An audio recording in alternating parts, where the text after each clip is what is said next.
sur le podcast Bien dans ta boîte, je suis Laura Besson, coach, thérapeute, formatrice et autrice. Sur ce podcast, seul ou avec mes invités, on parle psychologie et entrepreneuriat, car je crois que le savoir, c'est la liberté. Celle de devenir libre, autonome, responsable et acteur-actrice de ta vie et de ton business.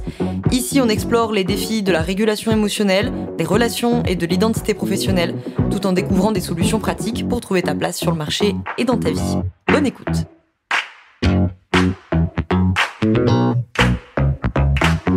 Bonjour à toi, bienvenue dans ce nouvel épisode du podcast Bien dans ta boîte. Aujourd'hui, je te retrouve avec un nouvel épisode du format debug, donc le format court de Bien dans ta boîte pour sauter une épine du pied ou pour nourrir une réflexion. Aujourd'hui, on va être plutôt dans le second cas, sur nourrir une réflexion. Alors, ça va pas être une réflexion que tu n'as jamais eue, je pense. Par contre, je voulais la pousser, on va dire, un petit peu plus loin, puisqu'on va parler de la question du non-jugement, comme tu l'as vu dans le titre. Donc j'imagine bien que la réflexion n'est pas nouvelle dans ta tête, tu as déjà forcément entendu parler de ça, et certainement bien plus que ça. Mais je voulais pousser deux choses. La première, c'est que souvent, on a facilité à dire oui, non, mais bien sûr, le non-jugement, c'est évidemment très important, et évidemment, je ne juge pas les gens.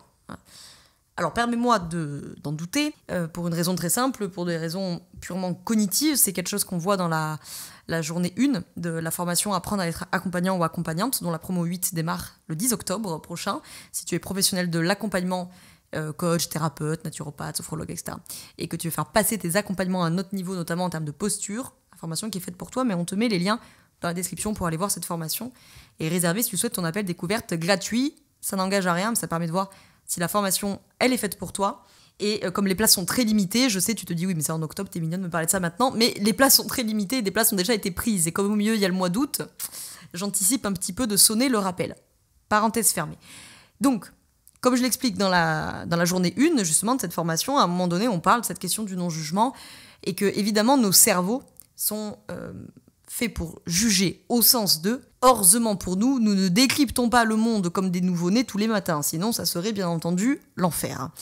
Donc, évidemment, dans notre cerveau, nous avons des schémas de pensée, des schémas de relations, des schémas de comportement. Nous faisons des généralisations cognitives à propos des relations, à propos du travail, à propos des comportements des autres. Enfin, bref, ce qu'on pourrait appeler chez Beck, par exemple, les croyances. Et donc, évidemment, nous avons des filtres. Et donc, cette question du non-jugement, elle est pas si simple que ça, en vérité. C'est vraiment un travail qui demande de l'implication pour les pros de l'accompagnement, évidemment, parce que c'est notre métier, mais d'une manière générale, pour les humains qui s'intéressent à ça, la question du non-jugement, c'est pas si simple que ça. Notamment si vous lisez des écrits, de la recherche sur la psychologie, des préjugés sur la psychologie, des discriminations, vous allez être au cœur de ce sujet-là. Ça, c'était le premier point, c'est de dire non, le non-jugement, c'est pas inné, il s'agit pas d'être empathique et compassionnel pour être dans le non-jugement, c'est plus difficile que ça. Et le deuxième point que je voulais emmener, c'était, puisqu'on est dans un épisode court, donc je vais pas m'étaler pendant 3 heures, c'est ne juge pas les gens, tout simplement, parce que tu ne sais jamais ce que les gens vivent. Je l'ai vécu moi-même il y a quelques mois, pour donner un exemple personnel, dans une situation personnelle qui était très compliquée, et où je me suis entendue dire plusieurs fois « moi à ta place, blablabla ». Moi à ta place j'aurais fait ci, moi à ta place j'aurais répondu ça, moi à ta place... Forcément c'est agaçant, parce qu'au bout d'un moment t'as envie de dire « mais en fait tu n'y es pas à ma place ». Et effectivement, ça relève de cette notion du non-jugement. Ne juge pas en fait cet ami dont la boîte ne décolle pas. Parce que vous n'avez pas le même parcours, vous n'avez pas les mêmes chances, vous n'avez pas les mêmes ressources. Qu'est-ce que tu aurais fait toi à sa place ? T'en sais rien. À quoi ça sert de juger ton ami qui est dans une relation de couple pourrie, là ? Ne juge pas cet ami qui est pris dans cette relation amoureuse toxique. Parce que tu n'as peut-être pas connaissance des enjeux d'emprise qui sont en cours. Tu le culpabilises, ton ami, tu l'isoles encore plus. Les personnes sous emprise perdent leurs ressources cognitives et psychiques. Est-ce que tu sais véritablement ce que toi, tu aurais fait à sa place en étant sous emprise ? Tu sais pas. À quoi ça sert de rentrer dans le jugement de n'importe quelle situation, d'un collègue de boulot, d'un ami, de quoi que ce soit ? Parce que même si tu as vécu la même situation, bah c'est pas la même situation, parce que t'es pas ton ami. Et que la personne qui est en face, bah c'est pas la personne que toi tu avais en face, et puis c'est pas le même contexte, etc.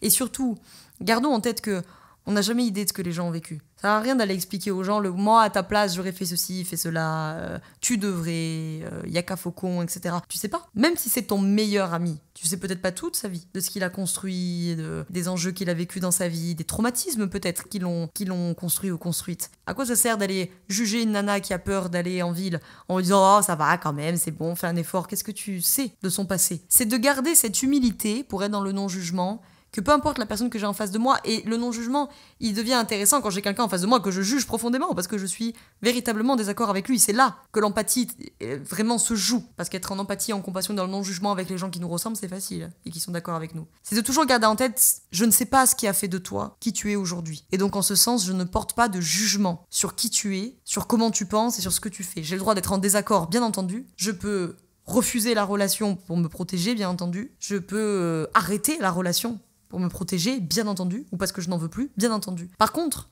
ça me donne pas nécessairement le droit, ça me donne pas le droit tout court d'ailleurs, de juger l'autre, parce que je peux garder cette humilité, cette sagesse, de dire en fait je ne sais pas ce qui a fait de toi ce que tu es aujourd'hui, même et précisément surtout d'ailleurs, quand je crois très bien te connaître, puisque c'est là par définition qu'on est vite tenté de dire oui non mais je sais, il est comme ça, elle se comporte comme ça, etc. Mais on connaît jamais très bien les gens. Déjà, se connaît-on nous-mêmes très bien, c'est déjà pas sûr.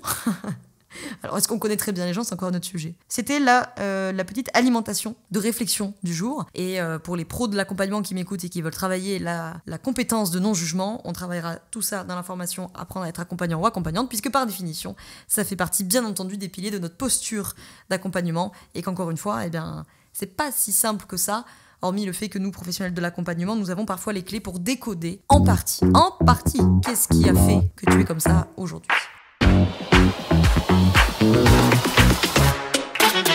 Je te remercie d'avoir écouté cet épisode jusqu'au bout. Tu peux retrouver l'ensemble des informations et des liens en description de cet épisode.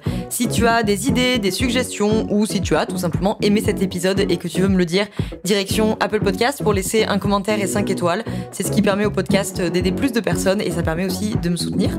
Tu peux aussi partager cet épisode à un entrepreneur ou une entrepreneuse qui pourrait en avoir besoin. Je te souhaite une très belle journée ou une très belle soirée selon quand tu m'écoutes et surtout, je te souhaite d'être bien dans ta boîte. Ciao, ciao.